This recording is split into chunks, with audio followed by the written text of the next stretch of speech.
Welcome back to Orange Hat Reviews, everyone. We are doing episode 10 of the Versus Streams. Jason Bourne versus John Wick. Battle of the Assassins, folks. Who's going to win this epic showdown? And before we get into it, we're going to bring in some panelists. The first one I have known for a little while. He's my brother from another mother and everything. And he is a great YouTuber. He writes for Bounding in the Comics and whatnot. Give it up for the Supreme Heretic himself, Drew Taylor. Yeah, I don't know. Do we really want to admit that? Are we going to share our deep feelings? Plug your channel, punk. I have a YouTube channel, youtube.com/Supreme Heretic, and of course you can read me at boundinginthecomics.com. And I'm looking forward to a fun time tonight because we have a great panel actually. Yeah. Alrighty. The next one of these illustrious panelists comes all the way from the land down under in Australia. He's part of the three-man crew that helms the full Aussie, which tomorrow morning for us Legend. Americans, is going to be one hell of a wet dream. Let's just put it that way, folks. Give it up for Lyndon Howell. Lyndon's a legend. Hey, how you doing, man? Thanks for having me on.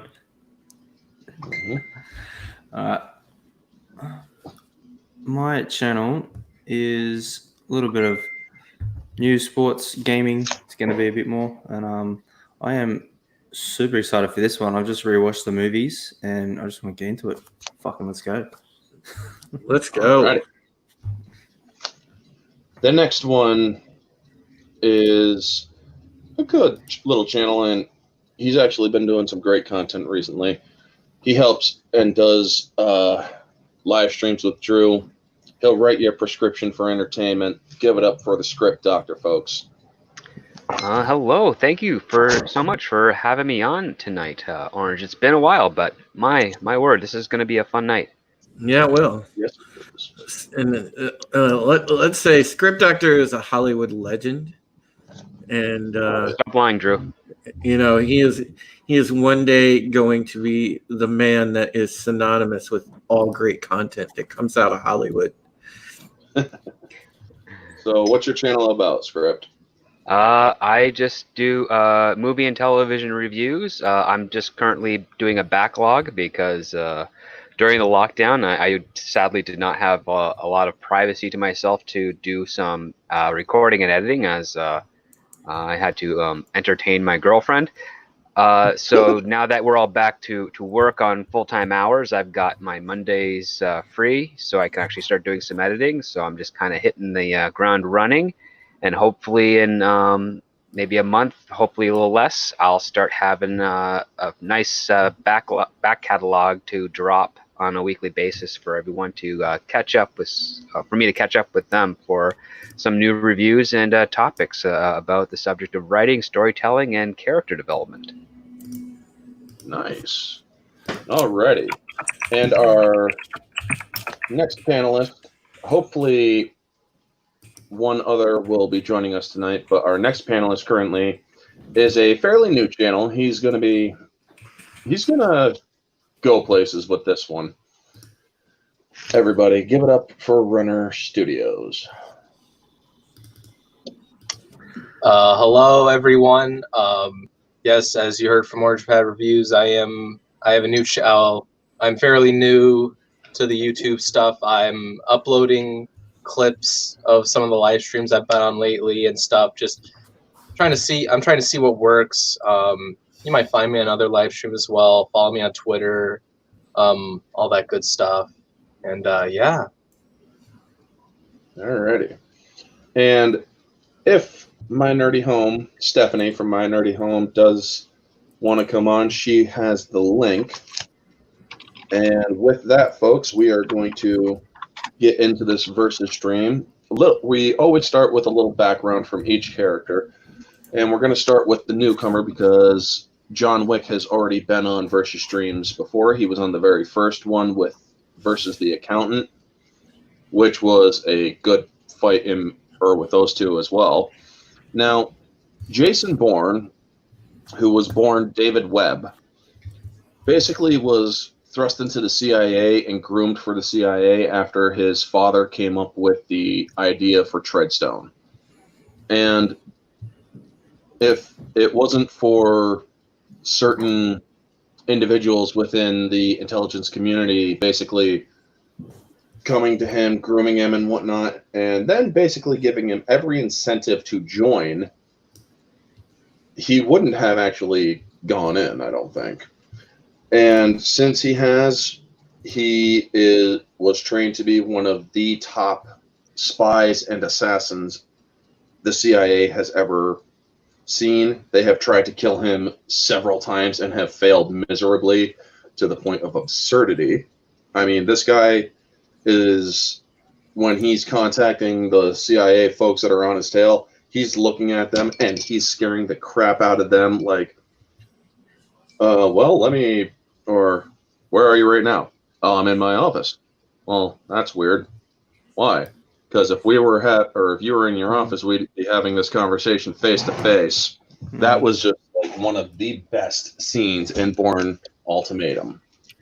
And he's just that good. When he sets up everything, he has points of egress, ingress, and he is methodical in everything he does when it comes to being hunted and defending himself against others who are much like him. No, if it was a chess game, he's 4 moves ahead. Oh, yeah. He's more like freaking 6 or 7 moves ahead. This guy will make you do everything he wants you to do. He will run you through every loop and hoop that he wants you to go through. He's just that well done. Now, John Wick. Everybody knows John Wick. You hear his name is synonymous with the boogeyman. He's the one that you call to kill the fucking boogeyman, as that Russian so eloquently put it in the first movie. They call him Baba Yaga. This guy, who was the world's top assassin in the John Wick universe, or as I call it, the Wickverse, he basically got out because he fell in love with somebody. He wanted out. He got in love with somebody, which was the beautiful Bridget Moynihan in the movies, and he was given an impossible task, and he accomplished that impossible task, but with help that ends up costing him later on in his life, because as Winston so eloquently put it in the first movie, you dip even a pinky into this pond after you're out, you may find something will reach out and pull you right back in. If you kill his dog, he will hunt you to the ends of the earth and kill you in the most heinous way possible. If you steal his car, he will hunt you to the ends of the earth and kill you in the most heinous way possible. This man is just somebody you don't want to piss off. He will kill you, like I said, in the most heinous way possible. He killed 3 men in a bar with a pencil. Everybody knows the story. With a fucking pencil. Who does that? As Peter Stormare eloquently put it. So now that we have some idea of who these brilliant assassins are, let's start with, well, we'll go around the table, starting with Drew. Who do you think, before we get too much into it, just flat out, right without any thought, who do you think would win between John Wick and Jason Bourne? Jason Bourne is more calculating, tactical, and patient. I would pick Jason Bourne, but that's me. And trust me, I understand the other side of the argument. I understand like all the things John Wick brings to the table. I understand the fact that he's like, I guess, more the proficient, and he's a good tactical thinker as well. but he's also, and he's very weapon proficient and everything across the board as well too. But the thing is I think Jason Bourne is just so much more across the entire gamut. He's got an advantage. Yeah. All right, Lyndon, who do you think would win? I reckon Bourne would set it up well. He'd maybe throw him off a fair few times, and he'd get him right where he wants him. But once it comes down to hand, John Wick's got it. Like the different fighting styles and everything, and the way he was trained. It's once it comes hand to hand, I don't think there's any way Bourne could stand a chance. All right, Runner. Yeah, I'm gonna have to go with John Wick on this one. Just all the crazy stuff that he can do with so far of what we've seen with all the 3 movies he's been in. We don't know what he'll do in the 4th, but I mean, it's gonna be some crazy shit. But yeah, I'm gonna go with John Wick on this one. All right, and Script Doctor. John Wick, actually. The reason being is that John Wick is more active. He goes with the intention to kill, and even though Jason Bourne was trained as an assassin, there's the struggle where he is more reactive and he's trying to mostly disable as opposed to kill. Especially in the first movie, he's looking for information. And also when you're programmed, you're a little bit more slave to that program. It can save you in some tense situations, but it doesn't always allow for improvisation. Even though we've seen some pretty amazing stuff that Jason Bourne has done when he gets to the wire. But the fact of the matter is that Jason Bourne is programmed to be a killer. He's not actually a killer, where John Wick is a killer. So I think that's going to give John Wick the advantage, in my opinion. Mm-hmm. Interesting. Now, it is funny that you guys actually bring up a lot of great points. Now, the funny thing is, I actually talked with my brother, who is a fan of both of these, and I actually ran it by him. And he actually said Jason Bourne has a distinct advantage because both when it comes to and I actually agree with my brother in this case, and it's not because of any sort of nepotism. It's simply because it's Before you continue, I just wanted to say I factored in the novels as well. I haven't read the novels, so I'm going by the Robert Ludlum books. I've also factored in the novels and the movies. That's why I kind of lean toward Jason Bourne. But yeah. Now, my brother John, he says that basically it's a good matchup. It's a very tough one, but when it comes to Jason Bourne, he has no emotional ties.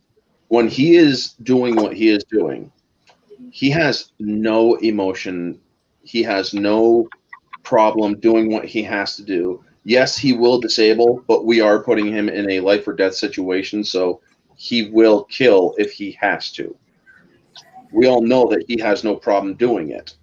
Now, yes, he has hesitated with the people in the movies, but that he was always given a choice in those movies, where in the points where he wasn't given a choice, he killed. He had no problem killing those who went after him. Now, John Wick, we know, allows his anger and emotions to get the better of him. If he had not allowed that hatred for what's his name in the second movie, he wouldn't have killed on company grounds and got himself excommunicado. Santino. mm-hmm. Yeah, Santino. D'Antonio. And it's like, yeah, John, waka boom. It's like, yeah. And Winston even told him, which I will actually say is one of the most beautiful shots. I mean, we do sometimes talk about certain scenes in movies during the Versus streams, folks. So we will have small digressions. But one of the most beautiful scenes in the Wick trilogy is the scene where Wick goes to see Winston before he's declared excommunicado, where Winston basically tells him, "You left me no choice to declare you excommunicado." And when he places that call to declare John Wick excommunicado, you see in his eyes that he does not want to do it. He actually loves John Wick like a son. He's kind of like a wise mentor to John Wick. And it was just such a beautiful scene when that happened. Now, don't get me wrong, folks. When I say that Jason Bourne wins this, it's not going to be an easy fight. In fact, it's basically a 50-50. I've run a lot of scenarios in my head. And I've even seen another person who did a video who I actually wanted to try to get on here. Her name was Altiori. Unfortunately, she is more busy than not. She did a Batman versus John Wick versus Jason Bourne, and when it came to Jason Bourne and John Wick fighting each other, hand to hand, Jason Bourne would take it, but from a distance, John Wick would take it. And I'm like, that is a very fair assessment. However, both of these people, or both of these assassins, they have a way of what's known as CQC, close quarters combat. And both of them can handle a gun in close quarters combat as well.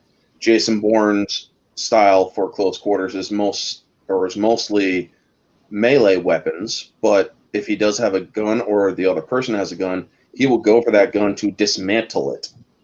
We see him in the first movie when he doesn't have any memory of who he is and he's in the park.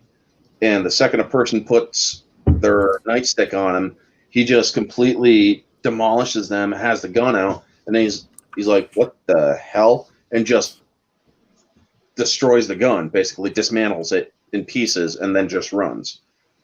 Jason Bourne can adapt to situations. He sees what the situation is, he sees all the factors around him, and he can use those factors to his advantage. And it is truly something to see. John Wick, he plans methodically. Yes. I mean, everybody knows in the second movie when he is going through the crypt and stuff to kill D'Antonio's sister, he has guns, he has plans, and then he goes and executes. And he plans for the variables. He plans on what might happen, but there are things that happen randomly that can sometimes throw him off. So is that a fair assessment to you guys? The only thing is with Bourne that I read a few things. The only problem is his amnesia. So if he gets a flashback in the middle of a fight, he's fucked. Yep. That is true. You also bring up a really interesting point, being Bourne can fight without emotion. And what the other part too is that John Wick is a character that has nothing to lose, and that is technically more dangerous than a person fighting without emotion, because a person that has nothing to lose is willing to die, and Jason Bourne is more on the survivalist side of things, especially based on his training. So he's most likely going to be on the defensive far more often than on the offensive, and that can actually put him at a disadvantage. So there's also that to consider, because I do think that they are definitely comparable in close quarters combat and the weapon proficiency. But again, one is programmed and is slave to that program, and it's not. I don't see it beyond a character like John Wick, who has been around long enough to face off assassins of that various type, to see and recognize such programmable behavior and find a way to usurp that and use that as a weapon for his side, as opposed to Jason Bourne, who again, he's a very reactive type of character. You have to really push him far before he starts doing his own plans and then starts going on the attack, because his default, the truth of his character that comes to the surface is to run and figure something out about himself first before going on the attack. So I think that still puts John Wick in the advantage, but it does allow for Jason Bourne to be a very, very formidable enemy. And we've seen more often than not John Wick face very peculiar and unique forms of assassins with their own unique skills. And Jason Bourne, at the best, just faces people that are much like him, and he comes out on top through very entertaining circumstances. But he's basically battling people of his own programming, of his own style, of his own training and background.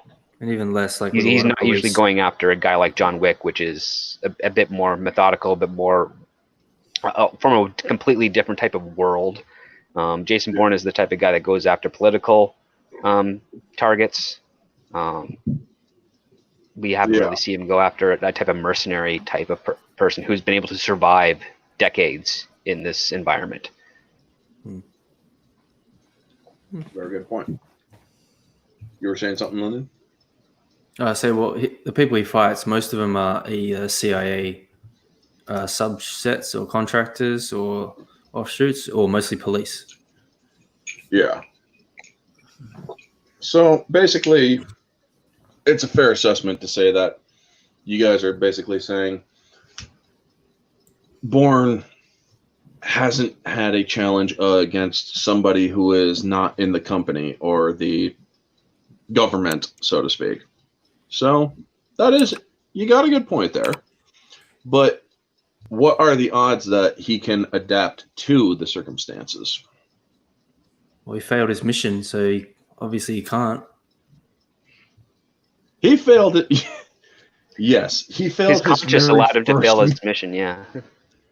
Yeah, his conscience, because, well, he wasn't told anything about kids, so yeah. I mean, I don't even think Wick would have pulled the trigger on that one. Yeah, but he would have just picked him up, taken him out, and stabbed him. Or used his charm to get the kids away so that he could kill his target in private. That's for sure. Because John Wick does have some good charm. I think the scene where he's talking with the police after being attacked says much about his character, and the fact that the police understand who he is and decide to back off puts him also at an advantage. Meaning that, I don't think Jason Bourne would have that ability, because the government would probably be most likely on the police and any other agency in the area to go after Jason Bourne because he is an asset. But with John Wick, there seems to be some sort of mutual respect of let him clean up his own mess. Yeah. Soul Assassins in the chat. Sorry I'm late. Dude gave me his gold coin to drive him across town. Oh my gosh, dude. Also, hello to Amelia Skywalker. I saw you earlier in the chat. Thank you for stopping in. And now I'm seeing just everybody else. Runner, Soul, and Lyndon. But if you guys are in the chat, let me know, or to those watching, all 8 of you, or 7 of you, let me know who you think would actually win, and feel free to give your thoughts during this debate. Now, I feel outnumbered, man. Hey, dude, I'm with you. I think Bourne wins this. Now, let's go at a distance. We're going to break this down. We're going to go at a distance, CQC, and then a myriad of both. So, at a distance, fighting, or basically guns from a distance, who would take this fight? Wick. Yeah, If it was a far distance, Bourne's adept as a sniper and trained as a sniper. He might have a slight advantage in sniper rifles, but mid-range to pistol range, Wick. Yeah. I mean, I gotta be honest though, Wick, I feel like whenever he's in a certain surrounding or whatever, I think he'd be really smart to know something is coming after him. There's a scene in the He first doesn't have movie, spider sense. I never said that. I never said he had spider sense. No, remember he was at some hotel, and I forgot what her I forgot what her character Adrian was. but Palicki? She was. Oh, Yeah, she was. he was tipped off. She was tipped off when what's his name shot through the glass. Willem Dafoe. Yeah. Yeah, Willem Dafoe's character. Oh yeah.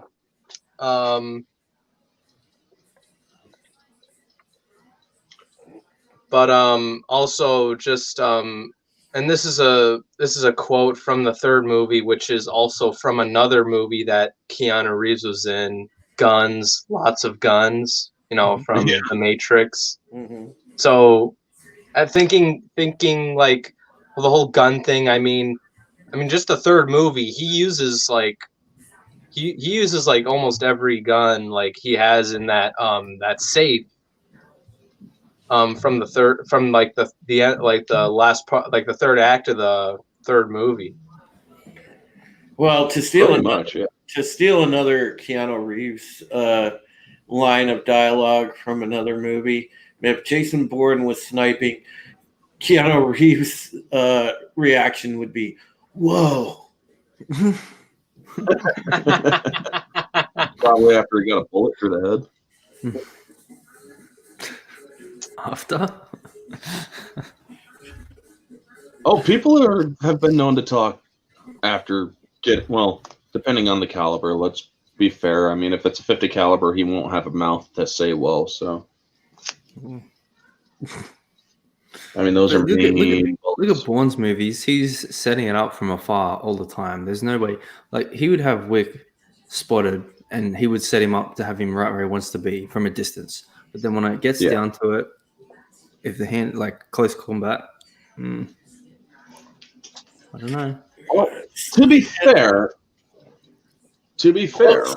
close combat hand to hand. If you go according to stuff like the Bourne Ultimatum, for example, Jason Bourne's pretty formidable. It would be like kind of a toss up if there were no weapons involved. It was just close quarters, mano a mano, just hand to hand. But if it was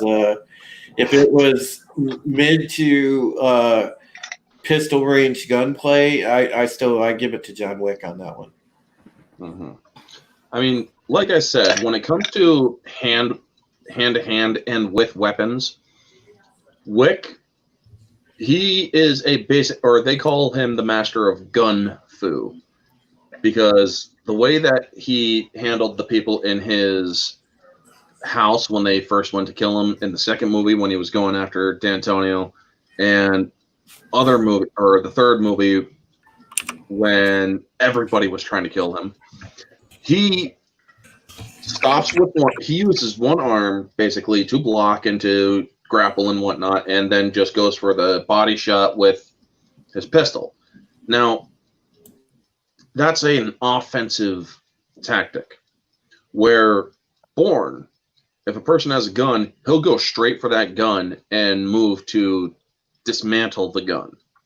So if Wick can stop him quickly up close and personal with a gun in hand and whatnot, then sure. Hand to hand, Wick is very skilled. There's no doubting that. But he's also not the kung fu guy that Keanu Reeves' other characters clearly are. Now, Jason Bourne, the second somebody puts a hand on him, he is in motion, he's moving, he's going after you. So his reaction time, his reflexes, you can't deny that those are pretty high level. What about the judo and like throws he does on the Japanese guys with the katanas and everything in number 3, and the way he fights, man? Yeah. John Wick. You talking about the motorcycle scene? When they're in the glass, when they're fighting in the glass, and those. That scene. Yeah, and then also when they're throwing all the, when they throw like the 1,000 knives at each other, that's fucking hilarious. Oh, shit, yeah.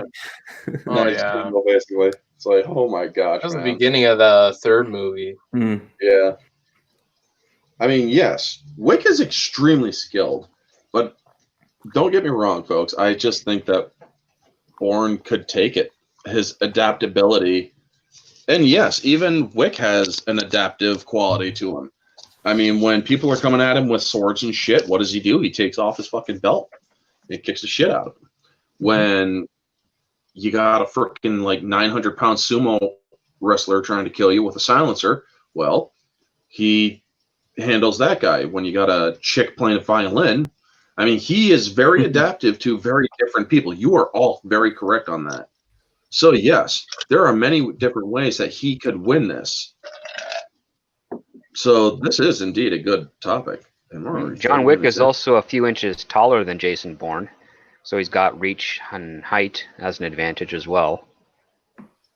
Not to mention, we've seen Bourne injured, and we've seen Wick injured, and we've seen them both fight injured, and they're both very formidable fighters even when injured.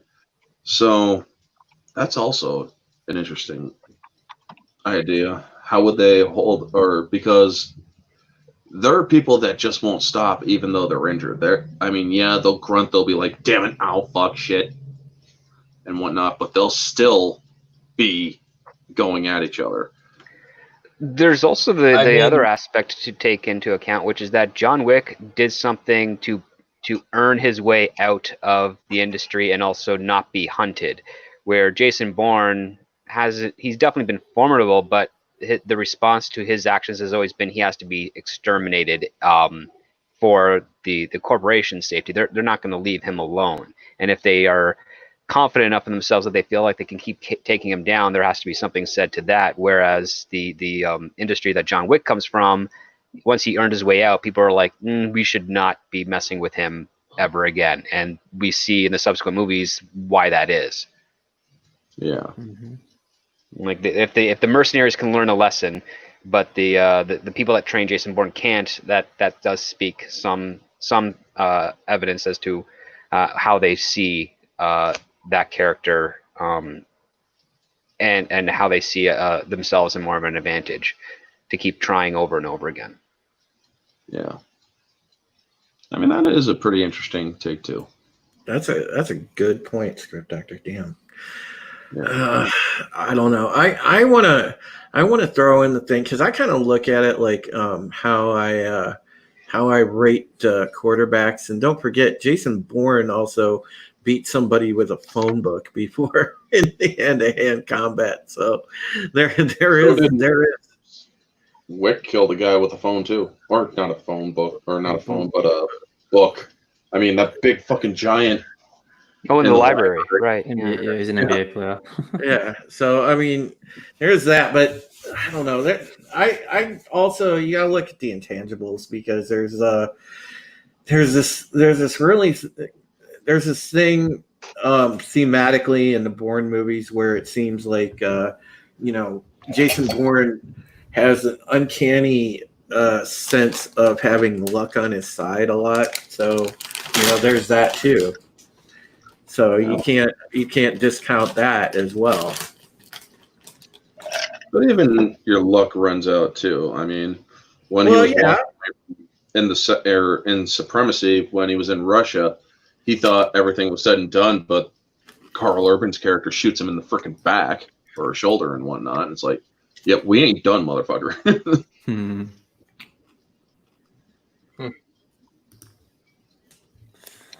And that is actually a flaw that Bourne has. I mean, if the person is down and or unresponsive, or if he thinks that he is out of danger, he will drop his guard for a little bit. Where Wick, he is a person that kind of makes sure everybody's dead around him before he moves on.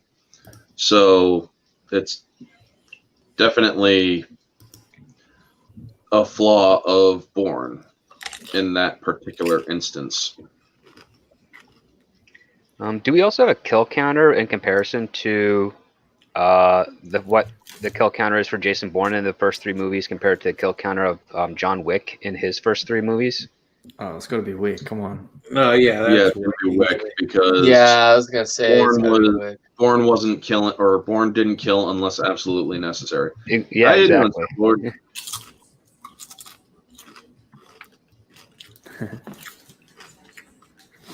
Who's munching on shit? I mean, I am. I was. How's that That's shit not taste? me. That's good, man. I've got mango habanero salsa. I might be regretting this after a while.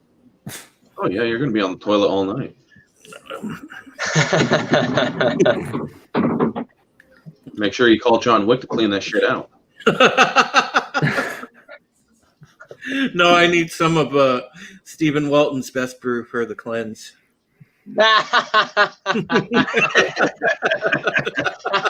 Oh god, that's awesome. Oh, that's good. That's so good. Looked like a dictionary by the size of the book. Soul Assassin says, yeah, either that or it was Dante's Inferno. I mean, whatever book it was definitely. God damn it! If I would have had that picture that Soul Assassin put out tweeting, that would have been so much cooler for my thumbnail. But oh well. John Wick definitely did be a Nice person with picture. knowledge. So Yeah, that too. I mean, Brian Cox's character, who, and you want to know what I find funny? The original deleted ending for, or the alternate ending for John or Jason Bourne, the Bourne Identity, was Brian Cox basically visiting Bourne, letting him know, or basically saying, you don't have to worry about people coming after you. You don't have to worry about people or looking over your shoulder and whatnot. And Brian Cox's character basically comes off as a good guy. But then they make the second movie, and it's like, motherfucker, this dude is just seriously twisted. yeah, even in the theatrical ending, he basically just tries to brush aside the program and say this is a better alternative, and we shouldn't even be looking at whatever's left over from the previous one. And so yeah, he in the first film he's definitely he's definitely on a more moralistic side of an understanding of what's going on with this. But yeah, subsequently he kind of goes back on that pretty quick. Yeah. Hold on 1 second, just checking notifications. So keep it going, folks. Lyndon, you better talk more. Mm-hmm.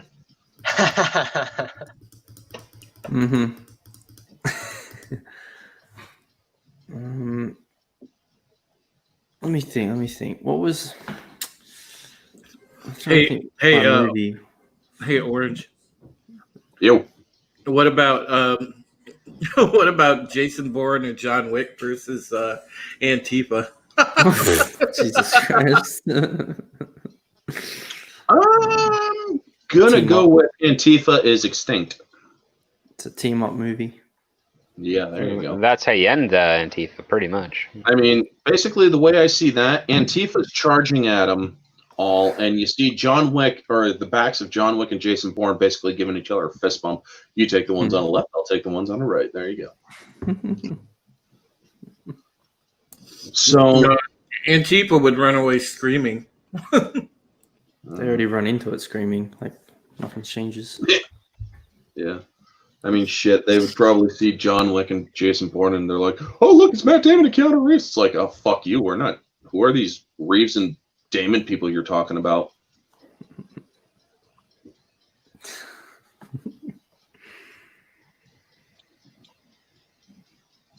Oh, wow, somebody actually answered. Damn. Oh, my God, I hurt some poor SJW's feelings on Twitter. Oh, well. So back to always good. Yeah, I know. Back to Bourne versus Wick. So from a distance, Bourne. Close up, most of the time it's Wick. Now, what would be? Well, I don't even understand the concept of at a distance. It's like if one's got a sniper rifle and the other doesn't, clearly the one with the sniper rifle is going to have the advantage. If they both have a sniper rifle and they both know where each other is, I don't even know how to really accurately measure that because they're both well trained in such a weapon. It's I guess it's basically luck as to who sees the other person, who gets a beat on the other person first. Yeah. I mean, I wouldn't really go sniper rifle or whatever. I would actually go for, let's go warehouse scenario, basically. We'll put an automatic rifle in their hands, same kind of rifle each, and God, I wish I knew guns better. Especially for this freaking stream, I should have brushed up on my guns. Damn, I'm woefully unprepared. Don't ask the Aussie. Yeah, I feel the same. Well, if they got some like take the most basic rifle, like take an AR. So that'd be like medium range, things like that. So if you're talking about something even in AR range, it would be it would easily be Wick.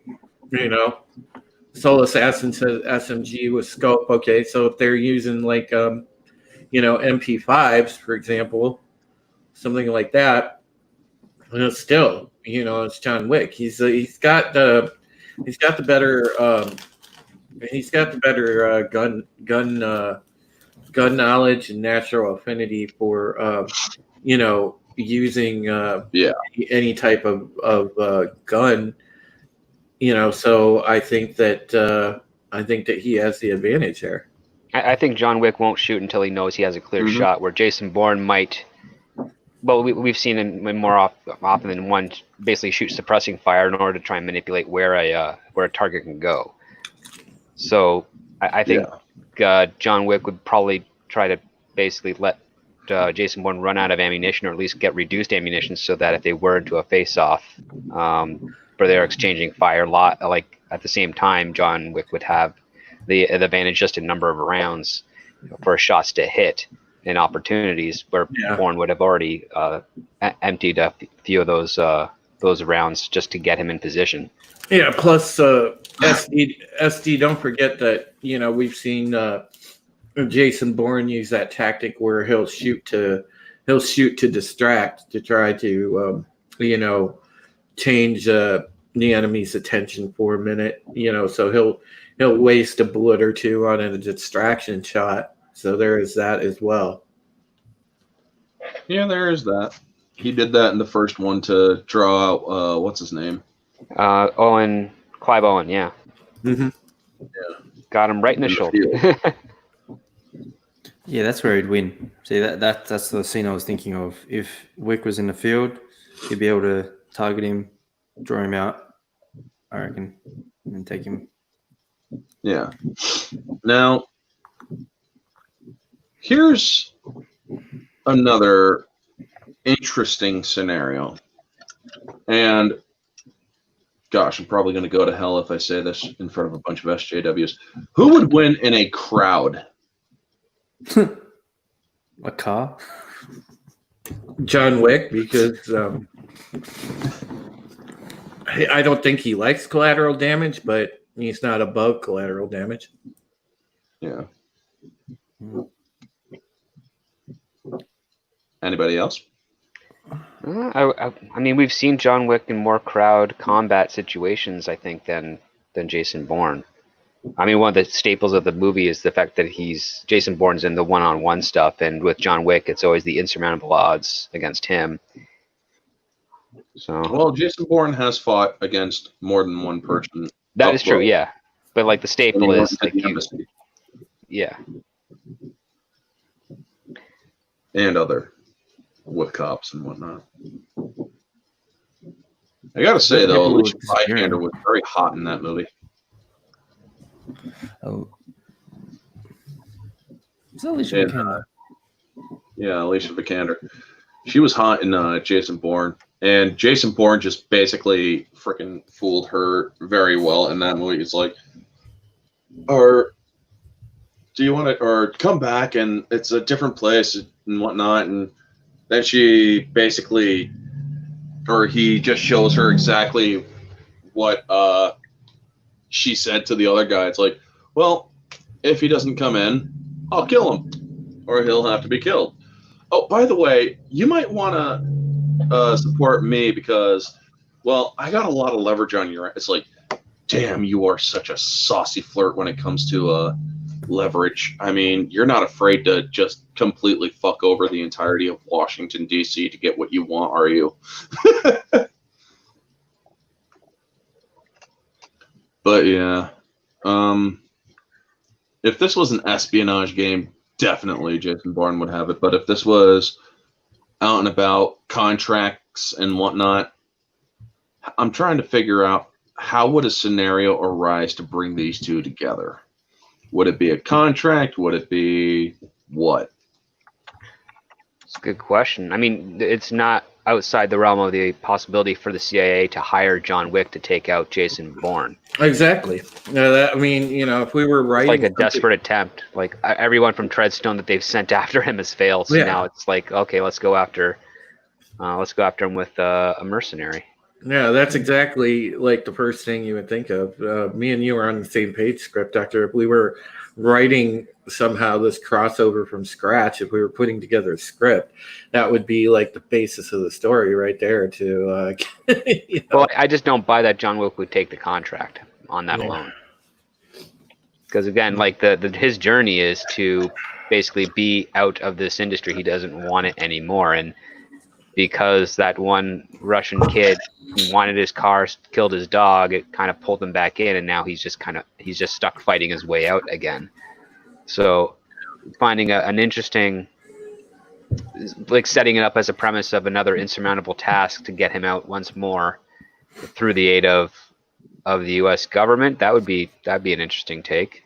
No, Soul Assassin has it. But I think there also would need to be a personal element too, where maybe the actions of Jason Bourne and his effort to survive also affected John Wick's character personally to allow that motivation for him to take on the job. Because that's usually where it is. It's like we empathize with John Wick in his situation and we want him to succeed because of that. And then also we empathize with Jason Bourne in his situation. We don't want him to lose the rare traces of his identity that he's able to retain.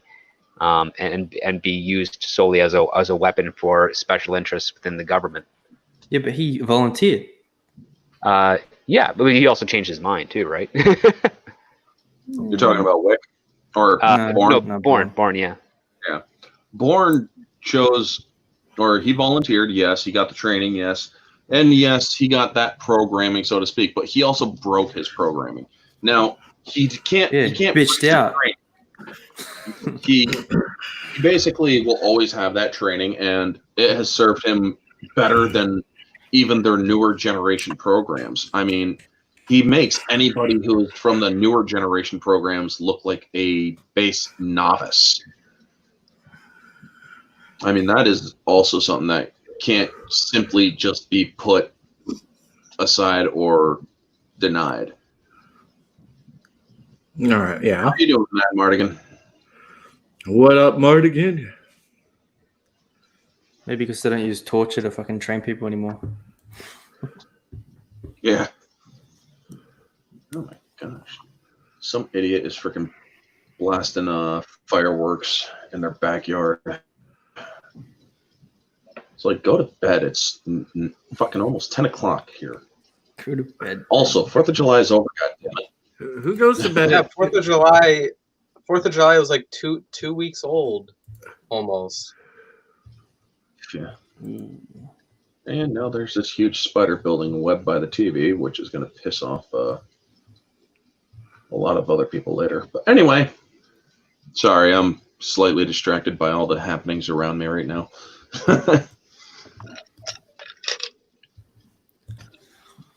So now that we've basically established who would win in certain situations, basically let's do it up for a final tally. I mean, we still got like 11 minutes, maybe a little bit more to go, but we'll also just veg out on some favorite parts of Wick and Bourne. So everybody can agree that in certain situations Wick wins, in certain situations Bourne wins, right?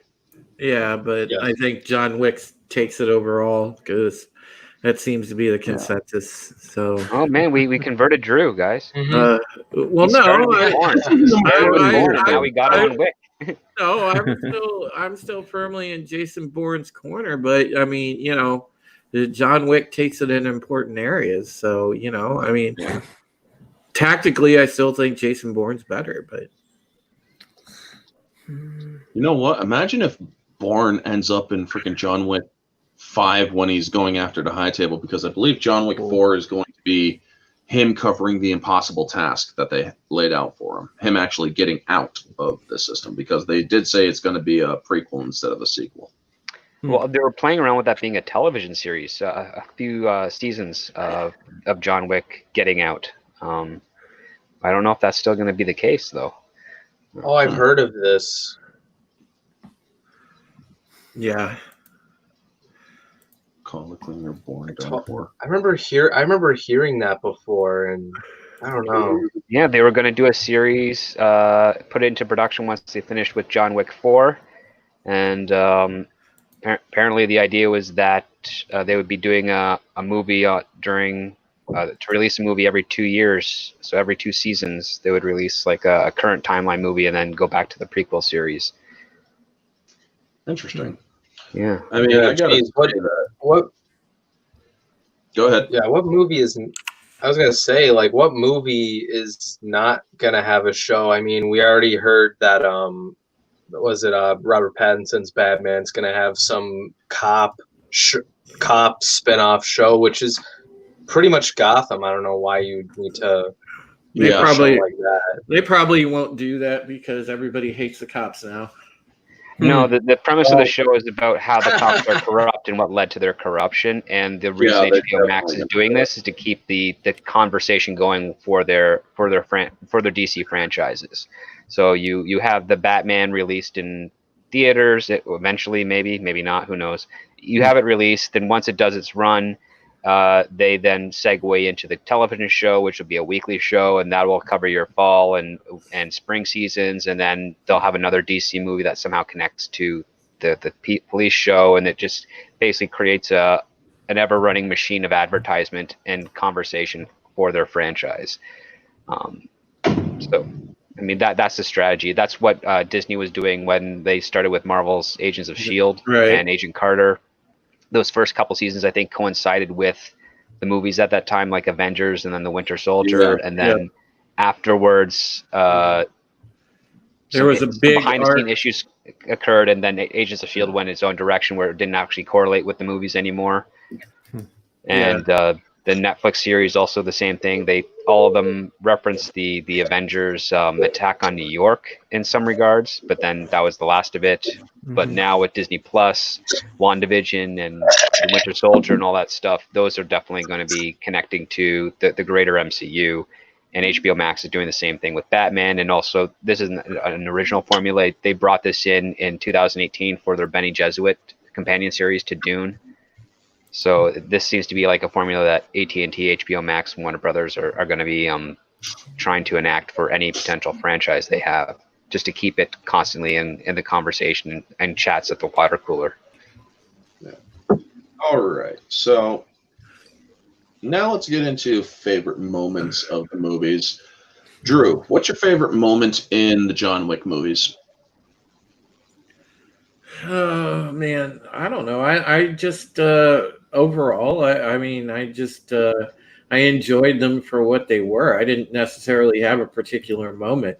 Like for the Bourne movies, definitely Bourne Ultimatum. A lot of the fights in that movie were good, but Bourne Supremacy, when he makes the call at the end to Pamela Landy, was awesome. There were a lot of actresses in the Bourne movies that I like too. I like what was script doctor? What was that girl's name that played Nikki? I guess I can't think of her name. Is it Julia Stiles? Yes, yeah. Thank you. Lyndon, you are a lifesaver. Thank you.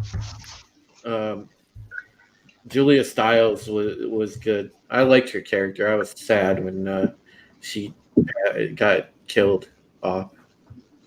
Yeah, that was just fucked up when they shot her. Yeah.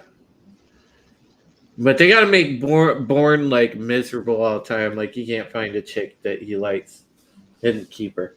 He always have to kill off his chick. Basically, you got to make it a vengeance story. Lyndon, favorite Bourne moment? Favorite Bourne moment.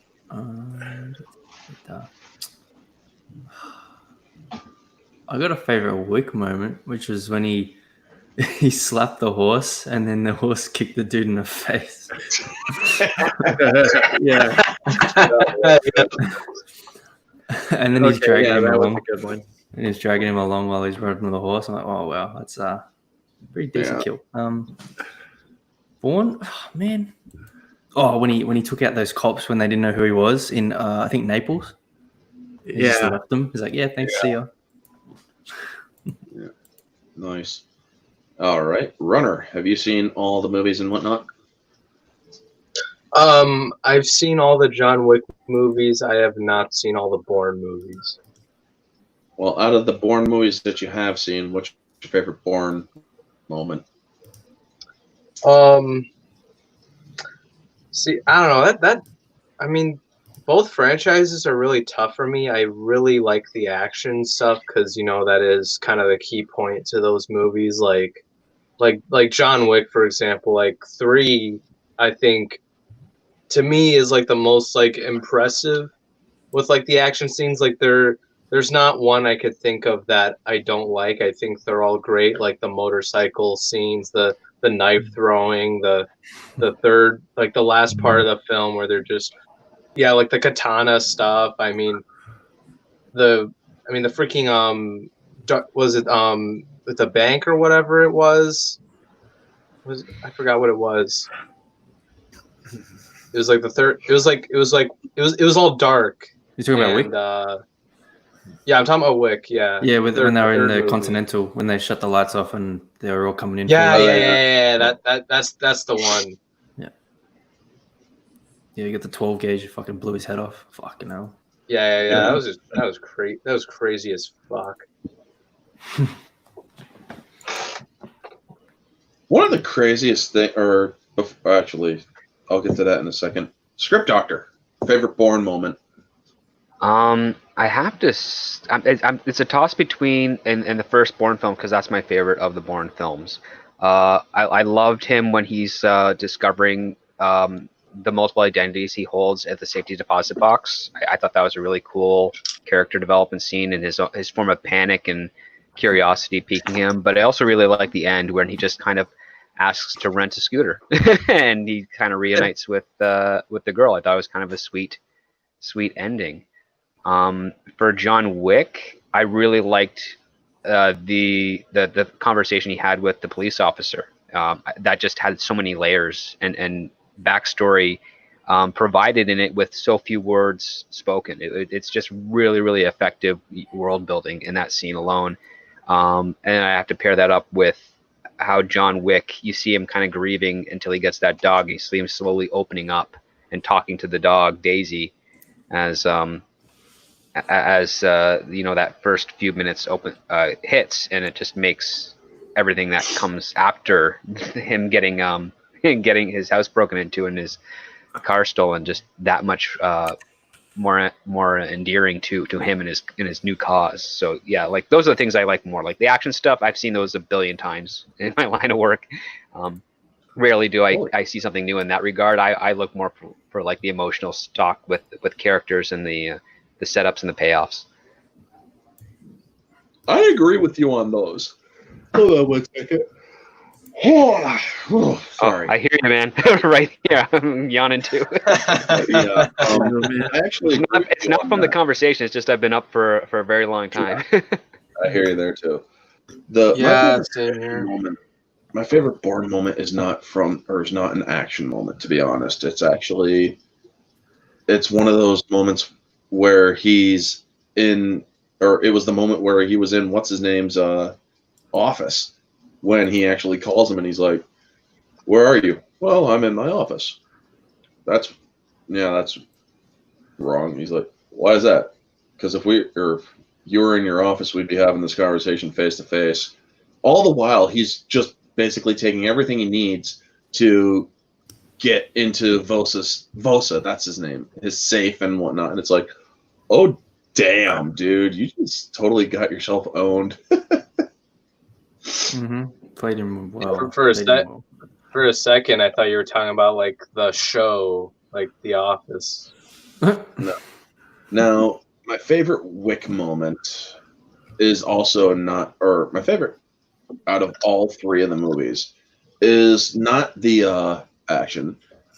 It's like, it basically is like the ending of the second movie, but there are also such great other moments like in the movie, like where you're learning more about what, where'd you get that car? Where'd you get that car? John Leguizamo just totally plays that in the best way. He's like, where'd you get that car, man?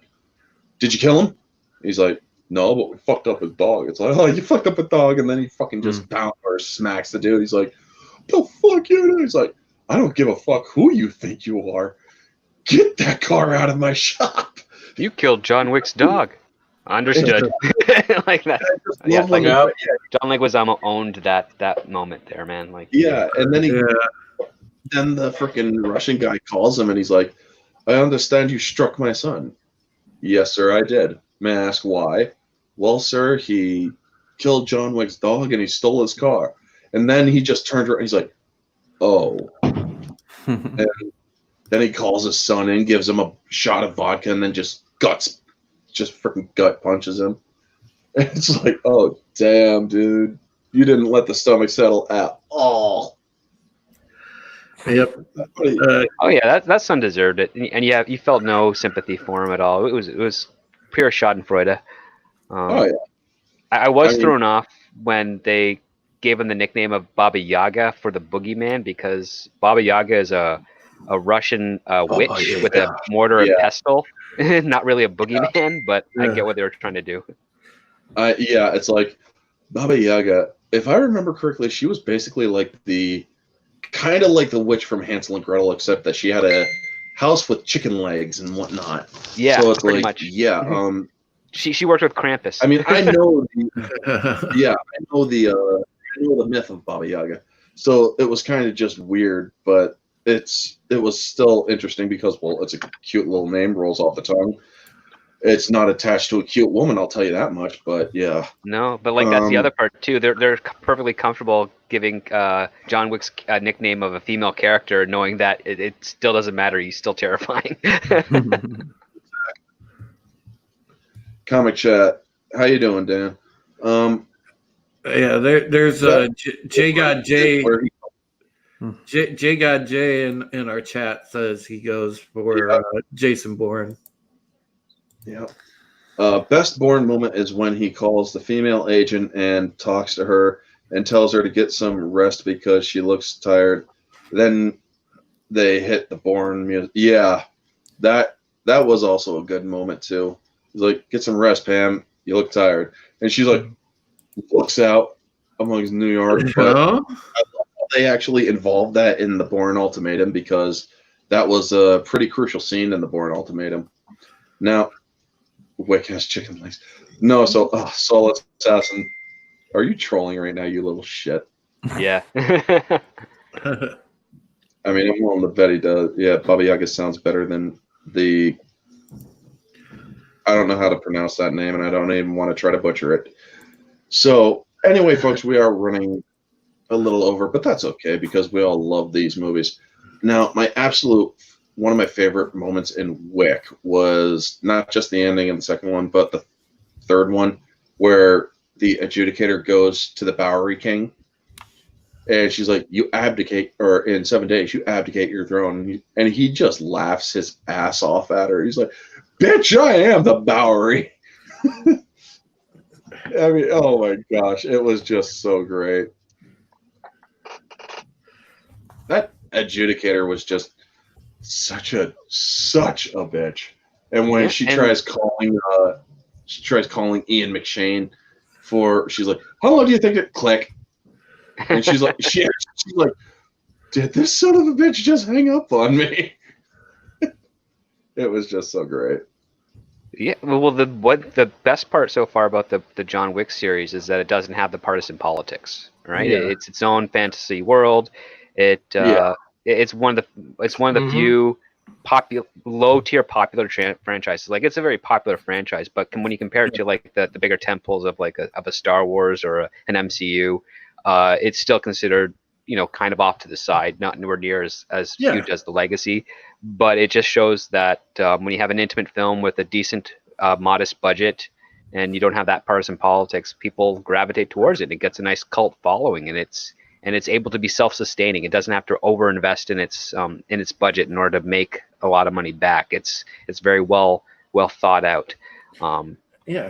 And there are tons of other little franchises like that, just hiding within the white noise of the shouting and pontificating of representation and arguments. So you got to look out for those and support them when you can. Well, SD, we talked about that with when we were reviewing Treadstone, and in the greater lens of it, the entire Bourne saga has pretty much managed to sidestep that too.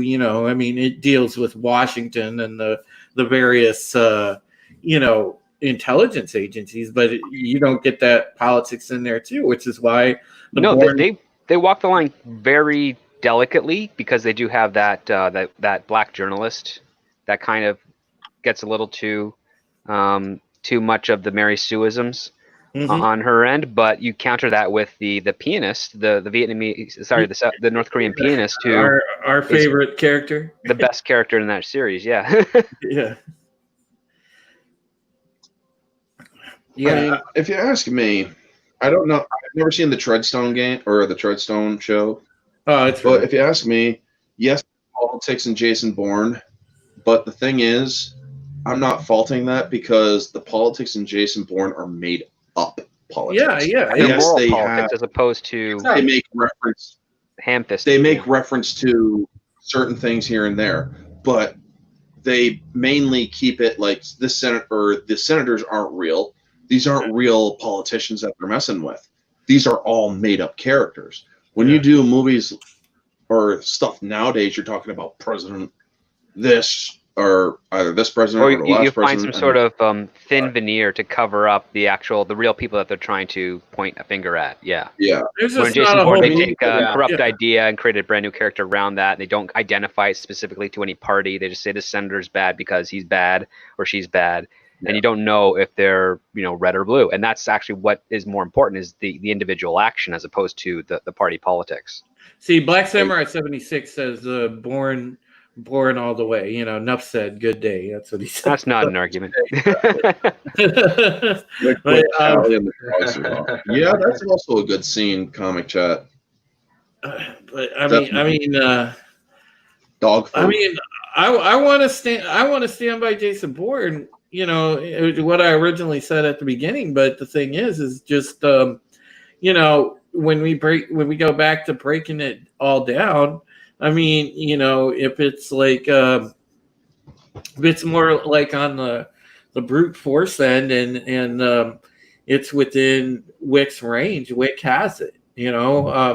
Jason Bourne has it, I think, in a lot of the other areas, but yeah, I think just Wick is the winner by a squeak. Yeah. Alrighty, folks, we are going to wrap it up here. It's 10 minutes usually past our normal end time.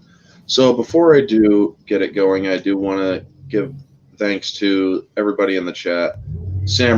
Black Samurai 76, Thomas Connolly, Soul Assassin, Comic Chat, Mongo, J God J, Mad Mardigan. Who else did we have in here? Sith Lord, Lyndon, Runner. Yep. Drew. You guys, obviously the panelists. Amelia Skywalker. Cayman Rider 64. Yep, Cayman. Good to see you. Thank you. Oh, my nerdy home's been listening. Mm-hmm. Oh, yeah, she has. Yeah. She just came in. Yeah, her chat should pop up in a second. Yeah. But thank you for listening in. Thank you, Steph. Yeah, Steph, you had the link. Yep, Yeah. you had the link. You could have came in. Oh. I had the link. Yeah. That's going to wrap it up, Always folks. great to see you, Stephanie. Yes, indeed. Now, next week is the in-between, so it's going to be year 2 of Harry Potter, where I discuss with the Harry Potter panel year 2 and the movie. And in 2 weeks, I will check that DM in a second, Steph. Yeah.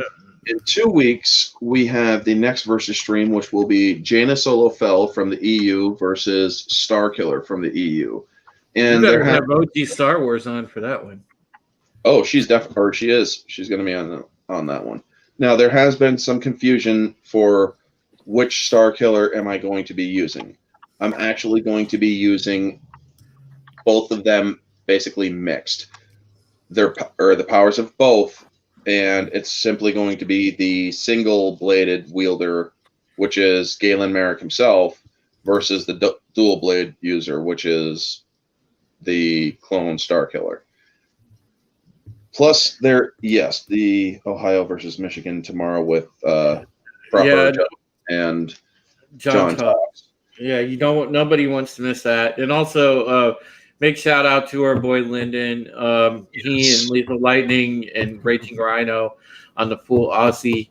They're going to have Kenzie Taylor on, in between tonight and tomorrow for us. So, make sure that you guys get up early and check out, the full Aussie, because, man, that's going to be great. We're all going to be watching it because, a lot of us, a lot of us enjoyed,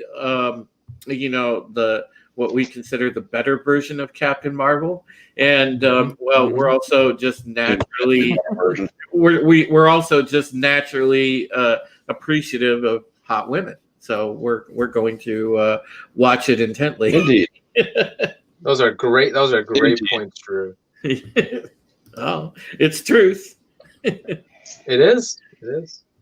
Mm-hmm. All right. Anybody else got anything? I was gonna say, I better wake up extra early for the full Aussie show, because that's an episode you don't want to miss, guys. I'm gonna tell Lethal to set it to 18+. Yeah. Make sure that you guys do. You want to get the stream snatched down in like a minute and a half in. Okay, so Stephanie's DM, her vote was John Wick as well. Okay, so that's like a sweeping majority. Yeah, we were outnumbered, Orange. Sadly, we were, but you know what? It was still a good stream. It was still a lively debate, and it was also good arguments too, man. Like that's the thing. Yeah, this was great. All right, Orange Hat, before you go, I do have to make one statement. You're avoiding the real showdown rumble here, and I want it soon. Michael Myers versus Jason. I want it. I need it. Inject it in my veins. It'll be in 2021. How about that? Because I have all of the versus streams set up for this year, or throughout the rest of the year. And it'd be Voorhees would win, right? Because he can't die or age. Michael, for Christ's sake. I mean, Michael had his head cut off, but that was the last we saw of him in that line of that franchise. Well, technically he did. Technically, we're getting off topic. I'm sorry, aren't you? But I gotta end this, guys.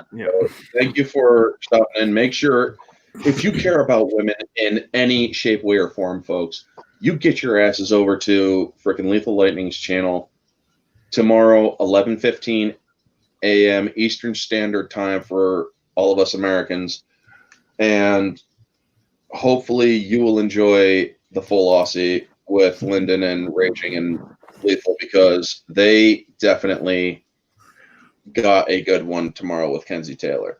Anyway, folks, that's gonna be hype. You all know the drill. If you're catching this on the replay, like, comment, subscribe, share, all that jazz. Let me know your thoughts of who would win between Jason Bourne or John Wick. And even give your favorite moments in each movies if you have seen them or not. Anyway, And folks, I was going to say, Orange, make sure, folks, that you read us at boundingintocomics.com, myself and all the wonderful writers there.